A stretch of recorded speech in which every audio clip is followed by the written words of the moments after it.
The fork stopped halfway to my mouth when she said it. We were sitting at her parents' dining table.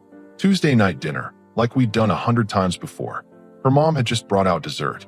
Apple pie. Her dad was telling some story about his golf game. And then she said it.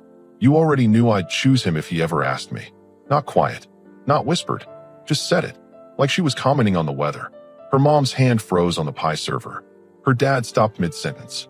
I could hear the clock ticking on the wall. She was smiling. Not apologetic. Not embarrassed. Just this small, satisfied smile. I looked at her for maybe 3 seconds. Long enough to understand this wasn't a slip. This wasn't her being drunk or careless. This was intentional. I set my fork down, picked up my napkin, wiped my mouth. Thank you for dinner, Mrs. Dixon. Mr. Dixon. The pot roast was excellent. I stood up, pushed my chair in. The legs scraped against the hardwood floor, too loud in the silence. Her dad opened his mouth, closed it. Wait, where are you going? She wasn't smiling anymore. Confused now, like I'd missed my cue in whatever scene she was directing. I didn't answer. Just walked to the front door, grabbed my jacket from the coat rack. Are you seriously leaving? Her voice followed me, sharper now. Over a joke? I opened the door. The November air hit me cold. It wasn't a joke, I said without turning around. Then I left. The drive home took 20 minutes. I didn't speed, didn't slam my hands on the steering wheel. Just drove. Normal. My brain was working differently now. Clearer. Like someone had turned on a light in a dark room, and I could finally see all the furniture I'd been tripping over. The late nights at the office. The phone turned face down on the table. The way she'd started dressing up for work, but coming home looking different.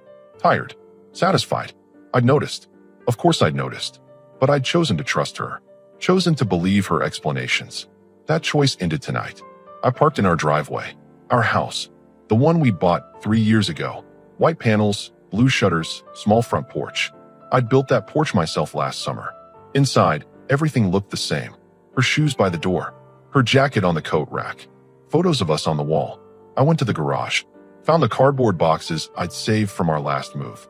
Started carrying them upstairs. Her closet first. I pulled dresses off hangers. Folded them. Packed them. Not angry. Not throwing things. Just systematic. Shoes. Jewelry.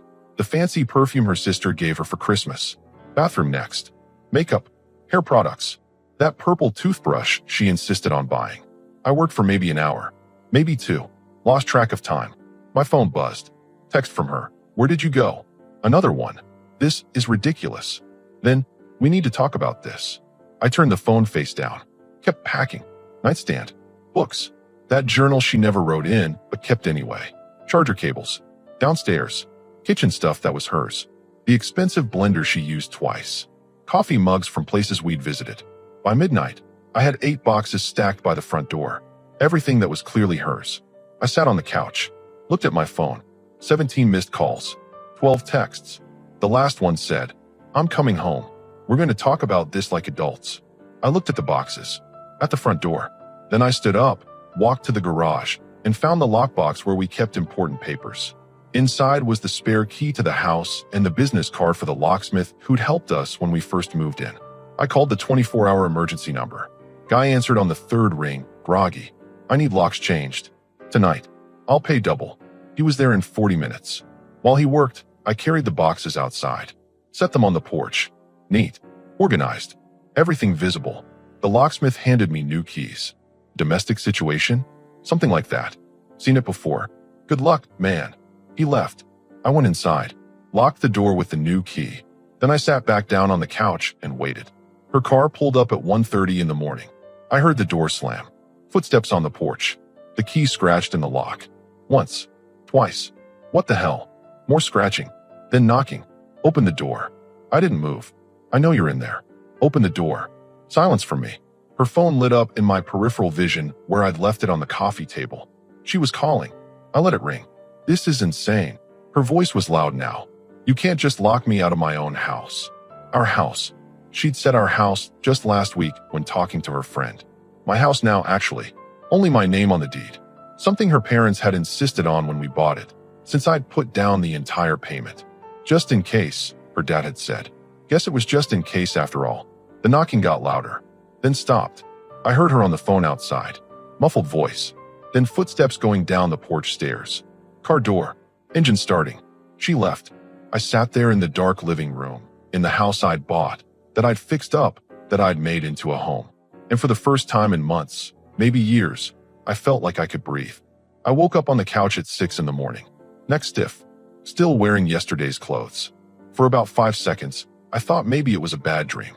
Then I saw the empty space where her reading chair used to be, the gaps on the bookshelf where her stuff had been. Not a dream. I made coffee. Strong. Black. The kind that tastes like burnt tires but gets you moving.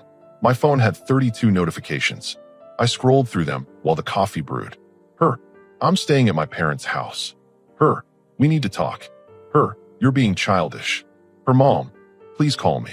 Let's work this out. Her dad. Son. Let's be reasonable here. Her best friend Catherine. What did you do? That last one made me laugh. What did I do? Right. I deleted all of them. Blocked her number. Blocked her parents. Blocked Catherine. The coffee finished brewing. I poured a cup and sat at the kitchen table. 3 years of marriage. 5 years together total. And it ended with one sentence at a dinner table. Except it didn't really end there, did it? That was just when I finally paid attention. I pulled out my laptop. Opened my email. Started looking through old messages. There. 6 months ago. Working late again, don't wait up. 4 months ago. Girls' night, be back late. 2 months ago. Conference this weekend, probably won't have much signal. I'd believed everyone. My phone buzzed. Unknown number. I answered without thinking. You can't just throw someone out of their home. Her voice. She'd borrowed someone's phone. I didn't throw you out. You left. You changed the locks. My house. My locks. We're married. That's not how it works. Tell me something. I said. Who is he? Silence on the other end. The guy you'd choose. Who is he? More silence. Doesn't matter now, does it? Her voice was different. Harder. You overreacted. I was just talking. You're making this into something it's not. I'm making this into exactly what it is. Which is what? Over. I hung up. Blocked that number too. The coffee was getting cold. I dumped it out, poured another cup. My buddy Wyatt called around 8. We'd known each other since high school. Worked construction together before I got my current job at the electrical supply company. Dude.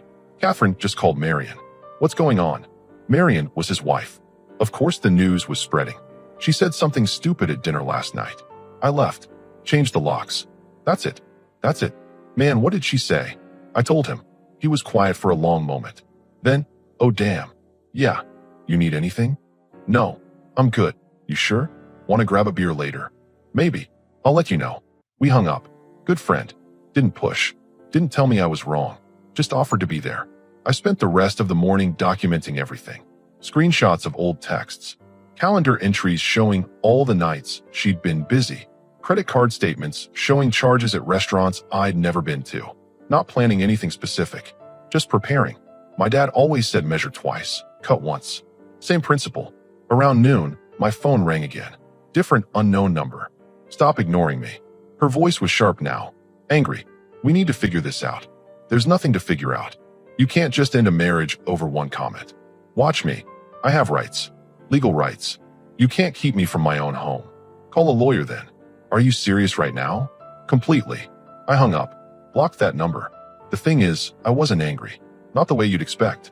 I wasn't throwing things or punching walls or whatever people do in movies.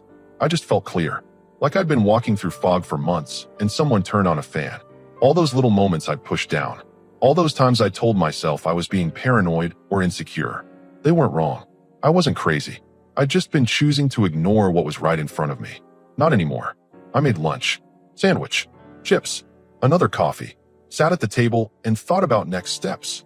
She'd come back eventually. Try to get in. Make a scene. That was predictable. I could call a lawyer. Start separation paperwork. Get ahead of it. Or I could wait. Let her make the first move. See how desperate she got. My phone buzzed. Text from Wyatt. Marion says her side of the story is wild. Just FYI. I didn't ask what the story was. Didn't matter. Another text from him. Beer at Sam's Tavern at 7 if you want. I typed back. I'll be there. Needed to get out of this house anyway. Too quiet. Too full of empty spaces where her things used to be. I showered. Changed clothes. Looked at myself in the mirror. Same guy as yesterday, but different somehow. Lighter. Funny how much weight you don't notice you're carrying until you finally put it down. I grabbed my keys and headed out. The boxes were still on the porch, sitting there in the afternoon sun, visible to anyone walking by. Let them sit. Let the neighbors see. Let everyone know. I didn't care anymore who knew what. I got in my truck, backed out of the driveway, and drove away from the house. Didn't look back once. Sam's Tavern was busy for a Tuesday night. Sports on the TV. People talking loud over the noise. Wyatt was already there when I walked in. He waved from a booth in the back. "You look better than I expected," he said when I sat down. "What were you expecting?" "I don't know. More destroyed, I guess." The waitress came by. Julia, mid-40s, worked there forever. "What can I get you boys?" "Whatever's on tap," I said. She brought 2 beers. We drank in silence for a minute. "So Marion heard she showed up at Catherine's place crying," Wyatt said finally. "Saying you went crazy. Locked her out for no reason." "For no reason. That's the story." I took another drink. "She say what she said at dinner?"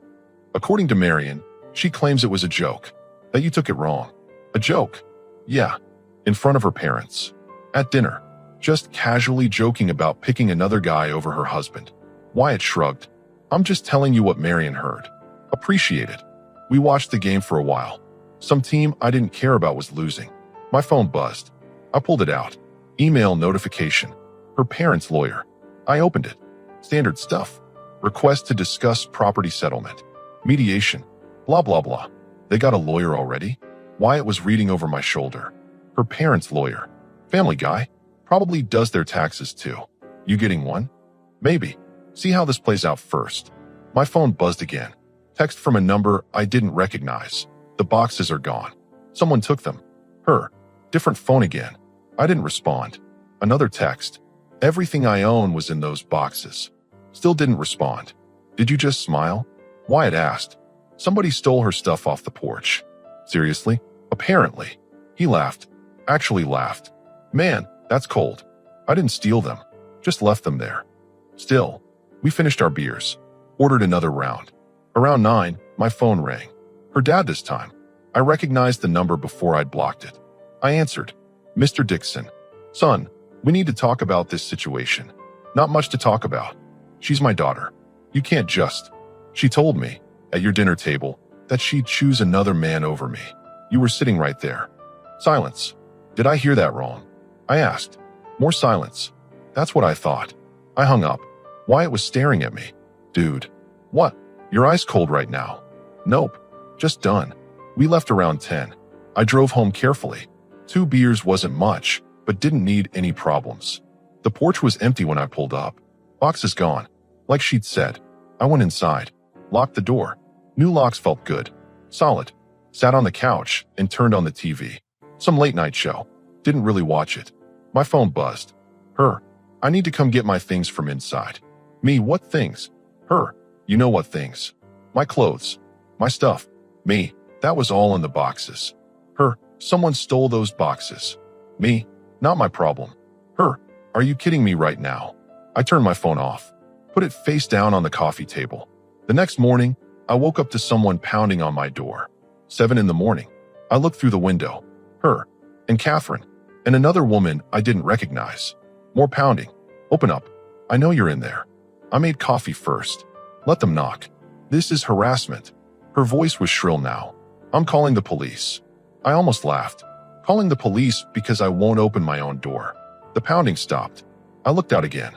They were standing on the lawn now. Her talking on the phone. Gesturing. 20 minutes later, a police cruiser pulled up. Now this was interesting. I opened the door before they knocked. 2 officers. Young guy, older woman. "Morning, officers. We got a call about a domestic situation," the woman said. "Officer Hartman," her name tag read. "No situation. Just someone who doesn't live here anymore wanting to come in." "That's a lie." She pushed forward. "I live here." He locked me out. "Ma'am, step back please," Officer Hartman said. "This is my house." "Is your name on the deed?" the male officer asked. "Officer Walker." She hesitated. "We're married. It's our house." "Actually, just mine," I said. "Bought it before we got married. Only my name on everything." Officer Hartman looked at me. "Can we see some ID? Proof of residence?" I showed them my license. Utility bills with my name and this address. The property deed I kept in my home office. Everything checked out. "She legally has no claim to enter?" Officer Walker asked. "None.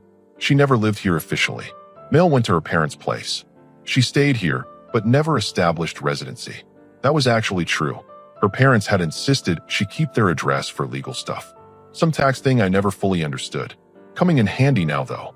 Ma'am, I'm sorry, but if your name isn't on any documentation and he's the sole owner, we can't force entry. Officer Hartman said. This is insane. What about my stuff? Did you leave property here? Officer Walker asked me. I packed what was clearly hers and left it on the porch yesterday. She texted me last night that someone took it. He's lying. Ma'am, you need to calm down, Officer Hartman said firmly. They talked for another 10 minutes. Eventually, the officers told her she'd need to pursue this through proper legal channels. They couldn't help with a civil property dispute. She stood there on my lawn, crying now. Catherine had her arm around her. The officers left. She stood there staring at me. This isn't over, she said. Yeah, it is. I closed the door, locked it, and went back to my coffee. The story spread fast. Small town. Everyone knew someone who knew someone. By Thursday afternoon, half the people I worked with had heard some version of what happened. I was restocking inventory in the warehouse when my boss came by. Douglas, 50-something, ran the electrical supply company for 20 years. Got a minute? He asked. We went to his office. He closed the door. Look, I don't do gossip, he said, but I'm hearing things. You doing okay? I'm fine. Your wife came by earlier, asking for you. That got my attention. She was here. Receptionist didn't let her past the front desk. She made a scene though, crying, saying you won't talk to her. I won't. He nodded slowly. None of my business what happens in your personal life. But if she shows up again causing problems, I'll have to ban her from the property. Understood. You need time off? No. Works good for me right now. He stood up, shook my hand. Hang in there. Good boss. Didn't pry, didn't judge, just offered support and set boundaries. I went back to work, focused on moving boxes, updating inventory, normal stuff. Felt better than sitting at home thinking. Around 4, Wyatt texted me. Marion talked to Catherine. Apparently, there's more to the story. I called him during my break. What did you hear? I asked. So you know how she said she'd choose him if he asked? Hard to forget. Well, apparently there's a specific him. Guy named Ashton. Works at her office. That name. I'd heard it before. The one she had that conference with 2 months ago? That's the one. Something clicked. The weekend conference. How she came back different. Distant. Marion says Catherine let it slip that they've been talking for like 6 months. Started as work friends, then got closer. Closer. Yeah. Marion didn't say more, but you can guess. I could guess. Thanks for telling me. You want me to dig more? No. Doesn't matter now. We hung up. I went back to work. But it did matter. Not because I wanted her back. Just because I wanted to know how blind I'd been. 6 months. Half a year of this guy hanging around. And I'd what? Just smiled and nodded when she talked about her helpful coworker Ashton? I got home around 6. Truck in the driveway. House quiet. Found an envelope taped to my door. Legal letterhead. Her parents' lawyer again. I opened it standing on the porch. Request for mediation. List of shared property. Request for spousal support.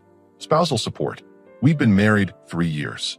She worked full-time, making decent money, and she wanted support. I took the letter inside. Sat at the kitchen table. Read it again. They were claiming emotional distress. Claiming I'd abandoned her without cause. Claiming she had rights to the house despite her name not being on anything. Creative. Wrong, but creative. My phone rang. Unknown number. I almost didn't answer. Hello. It's me. Her voice. Quiet this time. Not angry. How'd you get this number? Does it matter? It does when I keep blocking you. Please. Just listen for 1 minute. I didn't hang up. Didn't say anything either. I messed up, she said. I know that. What I said at dinner was stupid. I didn't mean it the way it sounded. Silence from me. Ashton and I are just friends. That's all. I was trying to make you jealous or something. I don't know. It was dumb. You done? Are you really not going to give me a chance to explain? You explained at dinner. Pretty clearly. I told you, I didn't mean it like that. Then how did you mean it? She hesitated. I was just talking. Girls talk like that sometimes. It doesn't mean anything.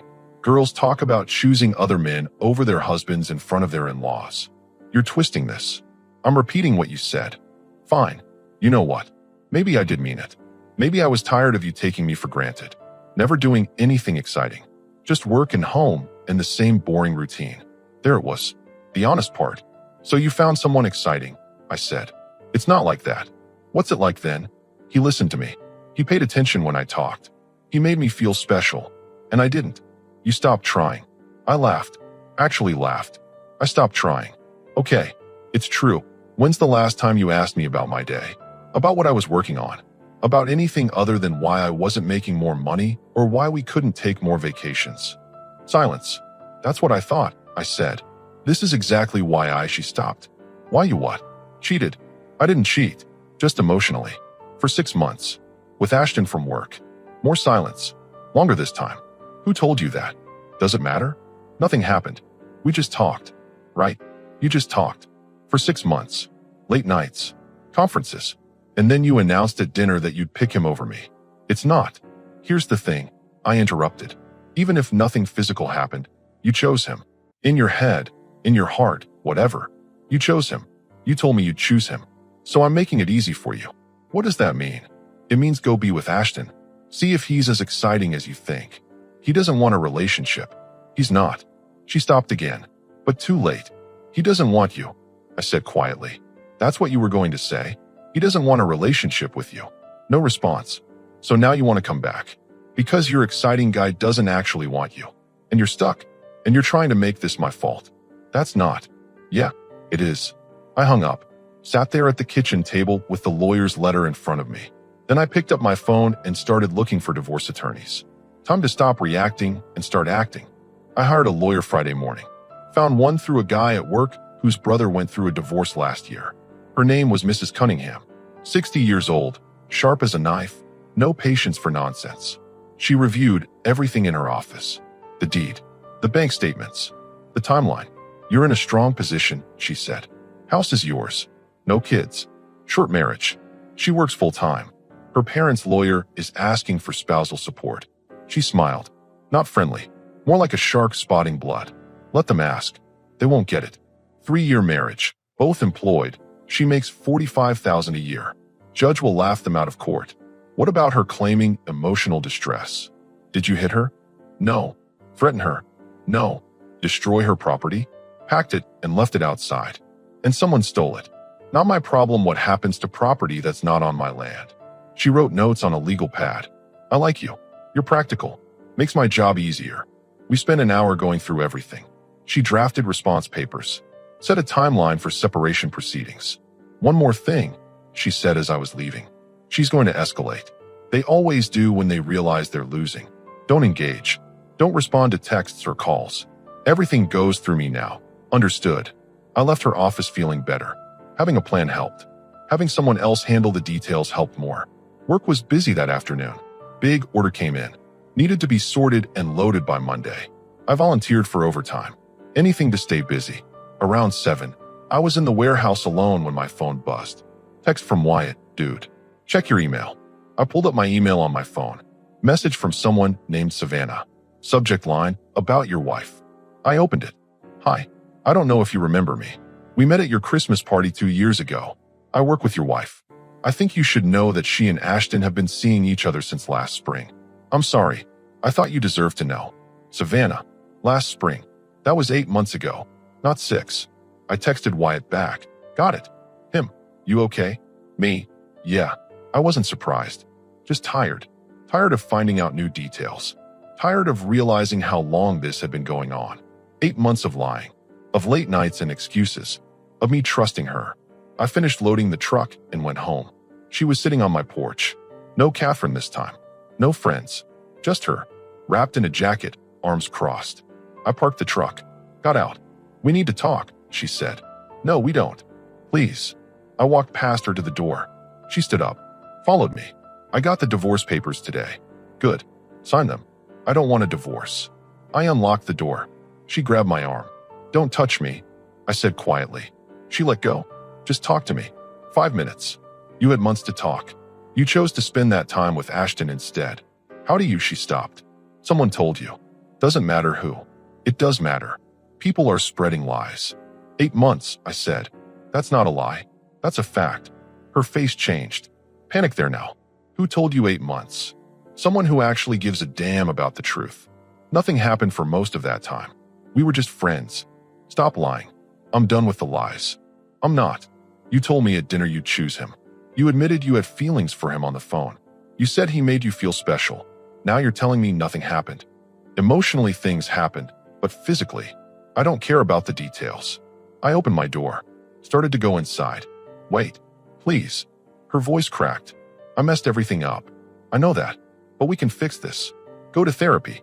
Start over. I don't want to start over with you. Because of one mistake. 8 months isn't one mistake. It's a choice. Over and over. Every day for 8 months. He meant nothing. I was confused. I was stupid. You were something all right. She grabbed my arm again. Harder this time. Don't just throw away 3 years of marriage. I pulled my arm free. You threw it away. At dinner. When you smiled and told me you'd pick him. I just accepted it. I was angry that night. You never listened to me. Never pay attention. So you cheated. I didn't. Emotionally. Physically. Doesn't matter. You checked out of this marriage and into whatever you had with him. And now that he doesn't want you, you want back in. She was crying now. Genuine tears this time. He doesn't matter. You matter. We matter. No, we don't. Not anymore. I went inside. She tried to follow. I blocked the door. Please, she whispered. Please don't do this. Sign the papers. Make this easy. I can't lose you. You already did. You just didn't notice. I closed the door. Locked it. She stood outside crying for maybe 20 minutes. Then I heard her car start. Watched through the window as she drove away. My phone rang an hour later. Her dad. Son, she's at our house.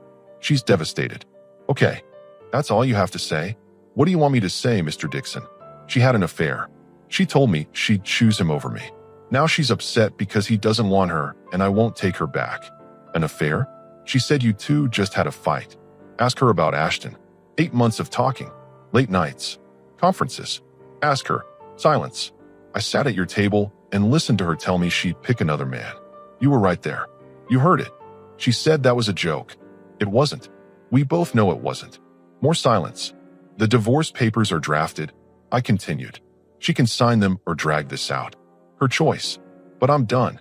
You're making a mistake. No, sir. I'm fixing one. I hung up. Sat on the couch. Turned on the TV. Some cop show. My phone buzzed. Text from Mrs. Cunningham. Her attorney contacted me. They want to negotiate. I told them we're not negotiating. Sign or go to court. Your call.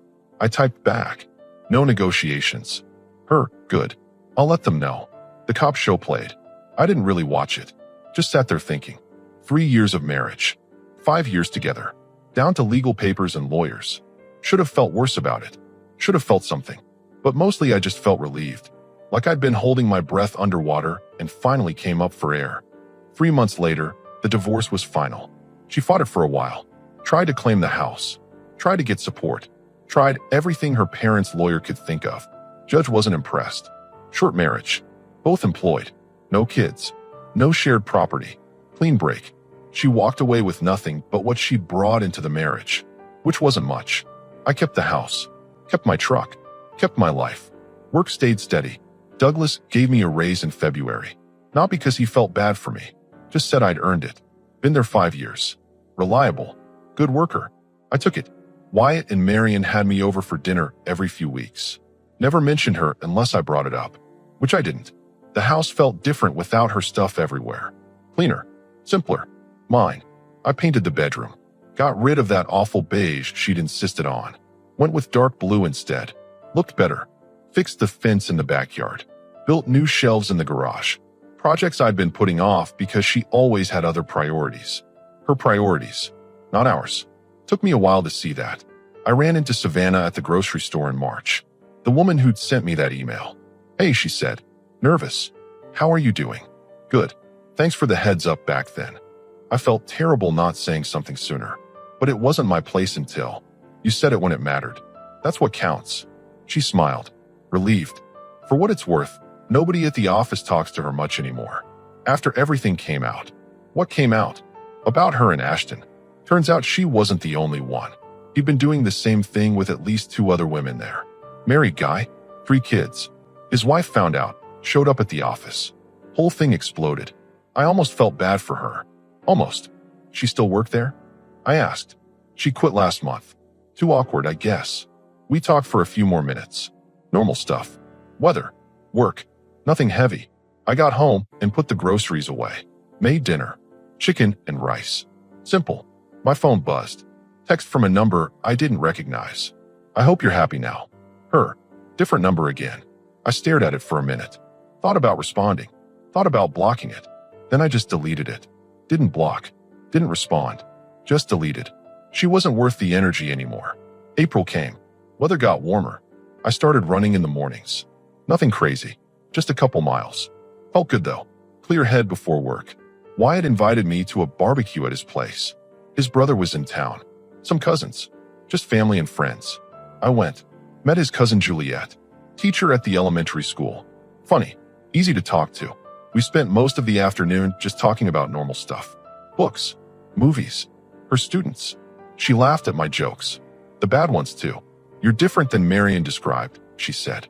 What did Marion say? That you'd been through something rough, but you were handling it well. Marion talks too much. She smiled. Marion cares about you. That's different. We exchanged numbers. Nothing serious.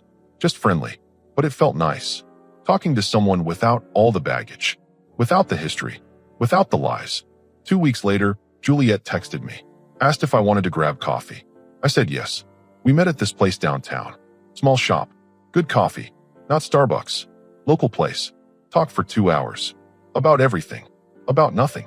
She didn't ask about my ex, didn't pry into what happened. Just let me be whoever I was right now. Not who I'd been before. You want to do this again sometime? She asked when we were leaving. Yeah, I'd like that. We did. Dinner the next week. Movie after that. Nothing rushed. Just easy. I didn't tell her I was falling for her. Too soon for that. But I liked being around her. Liked how simple it felt. No games. No manipulation. No wondering where I stood. Just honest. May came around. A year since everything started falling apart with my ex. Couldn't remember the exact date. Didn't matter. I was sitting on my porch one evening. Beer in hand.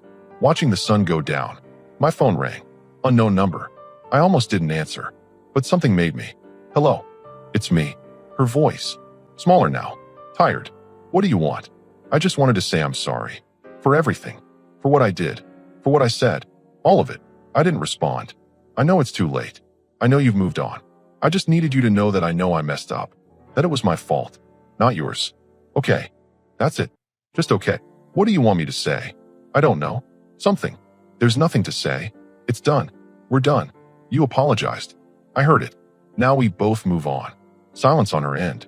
Are you happy? She asked finally. I'm getting there. Good. You deserve that. So do you. Figure out what you want. Then go get it. Without dragging someone else down in the process.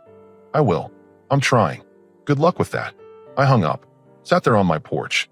Finished my beer. Thought about calling Juliet. Decided to wait until tomorrow. Inside, the house was quiet. Clean. Mine. Pictures of us were gone. Replaced with nothing. Just empty wall space. Would fill it eventually. With something that mattered. Something true. My phone buzzed. Text from Juliet. Hope you're having a good night. I smiled. Typed back. Getting better. You free this weekend? Her. For you? Absolutely. I set my phone down. Looked out at the street. At the house I'd built into a home. At the life I was building into something worth living. 3 years of marriage down the drain. Could have been worse. Could have wasted more time. More energy. More of myself on someone who didn't value any of it. But I didn't. I walked away when it mattered. Stood my ground when she tried to come back. Refused to settle for less than I deserved. And now? Now I was free. Genuinely free. Not angry. Not bitter. Just done with that chapter and ready for whatever came next. I stood up. Grabbed my empty beer bottle. Went inside. Locked the door behind me. And didn't look back.